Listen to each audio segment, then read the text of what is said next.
नमस्कार, योगिताज किचन स्टोरीमध्ये आपलं मनापासून स्वागत आहे। आज आपण क्रिसमस स्पेशल रेसिपी बनवत आहोत प्लम केक।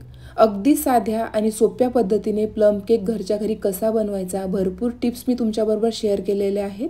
खरं तर प्लम केक हा रम किंवा अल्कोहोल वापरून तयार केला जातो। इथं आपण ऑरेंज ज्यूस वापरून तयार करणार आहोत। खूप मॉइस्ट, सॉफ्ट आणि डिलिशियस केक बनवून तयार होतो। चला तर वेळ न घालवता पटकन आपण रेसिपीला सुरुवात करूया। सर्वात आधी या रेसिपीसाठी ड्रायफ्रूट्स सोक करायचे असतात, म्हणजेच ते आपल्याला ज्यूसमध्ये भिजवायचे असतात। इथे मी ऑरेंज ज्यूस घरीच तयार केलेला आहे, तुम्ही रेडीमेड ऑरेंज ज्यूस सुद्धा घेऊ शकता। इथे आपण ऑरेंज ज्यूसचा वापर करून प्लम केक बनवणार आहोत। 1 कप ऑरेंज ज्यूस घेतलेला आहे। ड्रायफ्रूट्स ज्यूसमध्ये भिजतील इतकं ज्यूस आपल्याला घ्यायचं आहे। त्यानंतर इथे मी मिक्स कलरच्या टूटी फ्रुटी घेतलेल्या आहेत। 2 टेबलस्पून मेलन सीड्स घेतलेले आहेत। 8 ते 10 बदाम कट करून घेतलेले आहेत। इथे मी 50 ग्रॅम काळ्या मनुका घेतलेले आहेत। 50 ग्रॅम इथे क्रॅनबेरीज घेतलेले आहेत आणि 50 ग्रॅम काजू कट करून घेतलेले आहेत। इथे तुम्ही ड्रायफ्रुट्सचं प्रमाण आवडीनुसार कमी जास्त करू शकता। यापैकी तुमच्याकडे ड्रायफ्रुट्स नसतील तर तुम्ही स्किप सुद्धा करू शकता। प्लम केक बनवताना भरपूर ड्रायफ्रुट्स आणि नट्सचा वापर केला जातो, त्यामुळेच हा केक अतिशय टेस्टी बनून तयार होतो। आता हे सर्व ड्रायफ्रुट्स आपल्याला ऑरेंज ज्यूसमध्ये घालायचे आहेत, व्यवस्थित मिक्स करून घ्यायचे आहेत आणि 24 तासासाठी ड्रायफ्रुट्स ज्यूसमध्ये भिजत ठेवायचे आहेत। झाकण लावून 24 तासासाठी मी फ्रीजमध्ये ठेवणार आहे। जर तुम्हाला रेसिपी इन्स्टंट बनवायची असेल तर 1 तासासाठी भिजत ठेवलं तरी चालेल। त्यानंतर इथे आपण साखर कॅरमलाइज करणार आहोत, म्हणजेच आपल्याला साखरेचा ब्राऊन कलरचा पाक तयार करून घ्यायचा आहे। इथे मी 1/4 कप साखर घेतलेली आहे। गॅसची फ्लेम मीडियम ठेवायची आहे आणि न पाणी घालता आपल्याला ही साखर मेल्ट करून घ्यायची आहे। इथे साखर हळूहळू मेल्ट होत आहे, तुम्ही बघू शकता।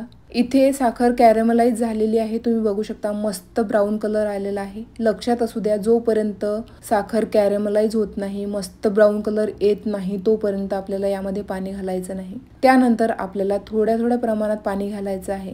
जितक्या प्रमाणामध्ये आपण साखर घेतली 1/4 कप, तेवढंच आपल्याला यामध्ये पाणी घालायचं आहे। यामध्ये पाणी घातल्यावर ते अंगावर उडतं, त्यामुळे काळजीपूर्वक आपल्याला पाणी यामध्ये घालायचं आहे आणि व्यवस्थित मिक्स करून 2 ते 3 मिनिट व्यवस्थित शिजवून घ्यायचं आहे। सिरपची कन्सिस्टन्सी आल्यावर आपल्याला गॅस बंद करायचा आहे। प्लम केक बनवताना ही स्टेप अजिबात स्किप करायची नाही, कारण की यामुळे केकला कलर छान येतो, केक मॉइस्ट होतो आणि सॉफ्ट सुद्धा होतो। त्यानंतर थंड करून घ्यायचं आहे। इथे आपण कढईमध्ये केक बनवणार आहोत, त्यासाठी कढईला प्रीहीट करायला ठेवायचं आहे 10 मिनिट मीडियम फ्लेमवर। त्यानंतर ज्या भांड्यामध्ये आपल्याला केक तयार करायचा आहे त्या भांड्याला आपण तेल लावून त्यानंतर थोडासा मैदा डस्ट करून आपण ग्रीस करून घेणार आहोत। एक्स्ट्राचा जो मैदा असतो तो आपल्याला काढून घ्यायचा आहे। यामुळे भांड्याला केक अजिबात चिकटत नाही आणि केक पटकन निघायला मदत होते। चला तर केक बनवायला सुरुवात करूया। इथं मी एका भांड्यामध्ये 1/4 कप दूध घेतलेलं आहे। दूध हे आपल्याला रूम टेम्परेचरचं घ्यायचं आहे। त्यानंतर 1/4 कप तेल घेतलेलं आहे। 4 ते 5 ड्रॉप आपल्याला व्हॅनिला एसेन्स घ्यायचा आहे। त्यानंतर व्यवस्थित मिक्स करून घ्यायचं आहे। त्यानंतर चाळणी ठेवायची आहे। 1 कप मैदा, 3 टेबलस्पून मिल्क पावडर घेतलेली आहे। मिल्क पावडरमुळे टेस्ट खूप छान येते।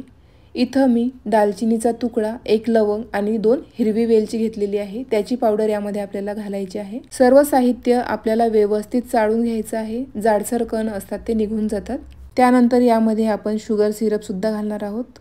थंड झाल्यावर यामध्ये घालायचं आहे। तुम्ही बघू शकता कलर किती मस्त आलेला आहे। व्यवस्थित मिक्स करून घ्यायचं आहे। थंड झाल्यावर ते घट्ट होतं, यामुळे केक खूप मॉइस्ट आणि सॉफ्ट होण्यास मदत होते। 24 तासासाठी आपण ऑरेंज ज्यूसमध्ये नट्स हे सोक करायला ठेवलेले होते, बघू शकता किती मस्त कलरफुल दिसत आहेत। ऑरेंज ज्यूस हे नट्सने पूर्ण सोक करून घेतलेले आहे। ड्रायफ्रुट्स हे केकमध्ये खूप टेस्टी लागतात। व्यवस्थित हलक्या हाताने सर्व साहित्य मिक्स करून घ्यायचं आहे। इथे केकचं बॅटर मला थोडंसं पातळ वाटत आहे, त्यामुळे यामध्ये मी आणखी 2 टेबलस्पून मैदा ॲड करणार आहे। यामध्ये आपण ऑरेंज ज्यूस टाकल्यामुळे थोडंसं मैद्याचं प्रमाण कमी जास्त होण्याची शक्यता असते।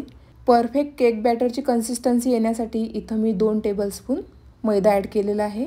त्यानंतर आता यामध्ये आपण 1 टीस्पून बेकिंग पावडर घालणार आहोत आणि 1/2 टीस्पून आपल्याला बेकिंग सोडा घालायचा आहे। त्यानंतर 1 टेबलस्पून आपल्याला यावर दूध घालायचं आहे। दूध हे नेहमी रूम टेम्परेचरचं घ्यायचं आहे। बेकिंग सोडा आणि बेकिंग पावडर ॲक्टिव्ह करण्यासाठी इथं आपण दुधाचा वापर केलेला आहे। हलक्या हाताने मिक्स करून घ्यायचं आहे। जेव्हा आपण बेकिंग पावडर आणि बेकिंग सोडा घालतो तेव्हा जास्त मिक्स करायचं नाही। एका डायरेक्शनने आपल्याला व्यवस्थित मिक्स करून घ्यायचं आहे। तुम्ही बघू शकता एकदम परफेक्ट आपलं केकचं बॅटर तयार झालेलं आहे। अगदी याच कन्सिस्टन्सीचं बॅटर आपल्याला तयार करून घ्यायचं आहे। त्यानंतर लगेच आपल्याला केक बेक करायला घ्यायचा आहे। केकच्या टीनमध्ये आपल्याला बॅटर घालायचं आहे। आपण आधीच त्याला ग्रीस करून ठेवलेलं होतं।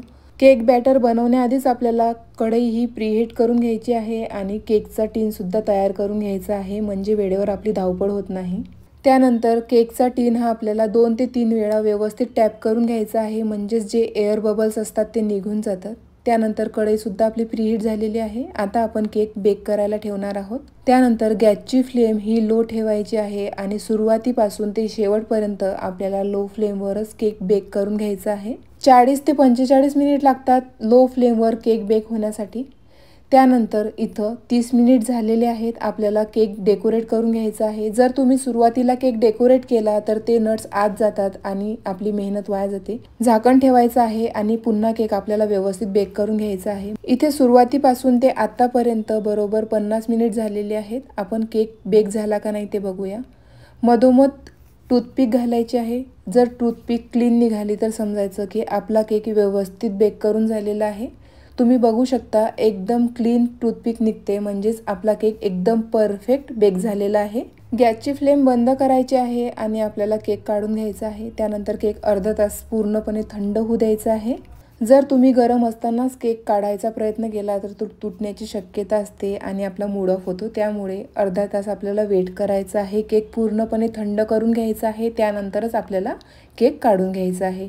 तुम्ही बघू शकता किती मस्त कलर आलेला आहे। अर्धा तास मी किचन नॅपकिनने केक झाकून ठेवणार आहे। अशा पद्धतीने जर कॉटनच्या कपड्याने केक झाकून ठेवला तो ड्राय होत नाही। त्यानंतर आपण केक डिमोल्ड करणार आहोत। त्यानंतर एका प्लेटवर आपल्याला केक काढून घ्यायचा आहे। हलक्या हाताने आपल्याला केक काढून घ्यायचा आहे। इथं पूर्णपणे थंड झाल्यावरच आपण केक काढत आहोत। 1 ते 2 वेळा टॅप करायचा आहे आणि केक आपल्याला काढून घ्यायचा आहे। केक अजूनही गरम आहे। त्यानंतर आपण केक व्यवस्थित ठेवणार आहोत। तुम्ही बघू शकता किती मस्त सुपर सॉफ्ट आणि एकदम स्पॉन्जी आपला केक तयार झालेला आहे। तो पण आपण कढईमध्ये तयार केलेला आहे। केक कट करून बघूया। इथे आपला क्रिसमस स्पेशल प्लम केक तयार झालेला आहे। खूप टेस्टी, मॉइस्ट आणि सॉफ्ट बनलेला आहे, तुम्ही बघू शकता। यामध्ये आपण भरपूर नट्स, ड्रायफ्रूट्स आणि ऑरेंज ज्यूसचा वापर केलेला आहे। जबरदस्त चवीचा हा केक बनून तयार होतो। एकदा तुम्ही या पद्धतीने प्लम केक नक्की ट्राय करा। जर तुम्हाला आजची रेसिपी आवडली असेल तर प्लीज जास्तीत जास्त शेअर करा आणि आपल्या चॅनलवर नवीन असाल तर चॅनलला सबस्क्राईब करायला विसरू नका। Thank you for watching. भेटूया अशाच मस्त नवनवीन रेसिपी सोबत।